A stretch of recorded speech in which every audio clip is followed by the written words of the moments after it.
ಆಚಿ chilli powder ಸಖತ್ ಖಾರ ಬಣ್ಣ ಮತ್ತು ರುಚಿ ಆಚಿ ಚಿಲ್ಲಿ ಪೌಡರ್. ಬೆಲೆ ಏರಿಕೆ ಹಾಗೂ ಭ್ರಷ್ಟಾಚಾರದ ವಿರುದ್ಧ ಇರಾನ್ನಲ್ಲಿ ನಡೀತಾ ಇರುವ ರಾಷ್ಟ್ರವ್ಯಾಪಿ ಪ್ರತಿಭಟನೆಯಲ್ಲಿ ಸುಮಾರು 2,000 ಜನ ಸತ್ತಿದ್ದಾರೆ ಅಂತ ಇರಾನ್ ತಿಳಿಸಿದೆ. ಇದು ಭಯೋತ್ಪಾದಕರು ಮತ್ತು ದೊಂಬಿಕೋರರು ನಡೆಸಿದ ಹಿಂಸಾಚಾರದ ಫಲವಾಗಿಯೇ ಹೊರತು ಭದ್ರತಾ ಪಡೆಗಳ ಹೊಣೆಯಲ್ಲ ಅಂತ ಅವರು ಹೇಳಿದ್ದಾರೆ. ಮತ್ತೊಂದು ಕಡೆ ಮೃತರ ಸಂಖ್ಯೆ 6,000ಕ್ಕೂ ಅಧಿಕ ಆಗಿರಬಹುದು ಅಂತ ಕೆಲವರು ಕಳವಳ ವ್ಯಕ್ತಪಡಿಸಿದ್ದಾರೆ.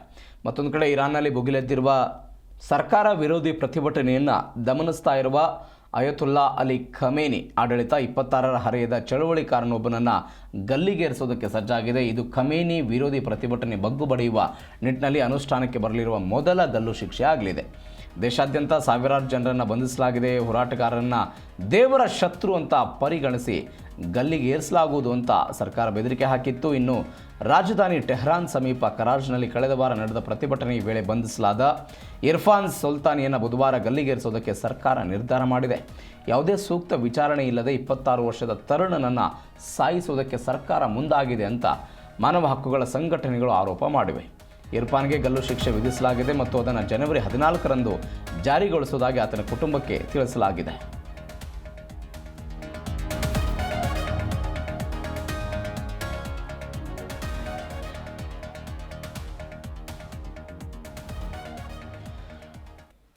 ಮತ್ತೊಂದು ಕಡೆ ಇರಾನ್ನಲ್ಲಿ ನಡೀತಾ ಇರುವಂತಹ ಈ ದಂಗೆ ಈ ಎಲ್ಲ ಗಲಾಟೆಗೆ ಡೊನಾಲ್ಡ್ ಟ್ರಂಪ್ ಒಂದು ರೀತಿಯಾದಂತಹ ಸಹಾಯವನ್ನು ಕೊಡ್ತಾ ಇದ್ದಾರೆ. ನೀವು ವಶಪಡಿಸಿಕೊಳ್ಳಬೇಕು, ನಿಮ್ಮ ಹೋರಾಟ ಮುಂದುವರಿಬೇಕು ಅನ್ನುವಂಥ ನಿಟ್ಟಿನಲ್ಲಿ. ಬಿಕಾಸ್ ಈ ಹಿಂದೆ 1979ರಲ್ಲಿ ಇರಾನ್ನಲ್ಲಿ ಇದ್ದಂತಹ ಒಬ್ಬ ವ್ಯಕ್ತಿ ಅಮೆರಿಕ ಆಶ್ರಯವನ್ನು ಪಡೆದುಕೊಂಡಿದ್ದಾರೆ.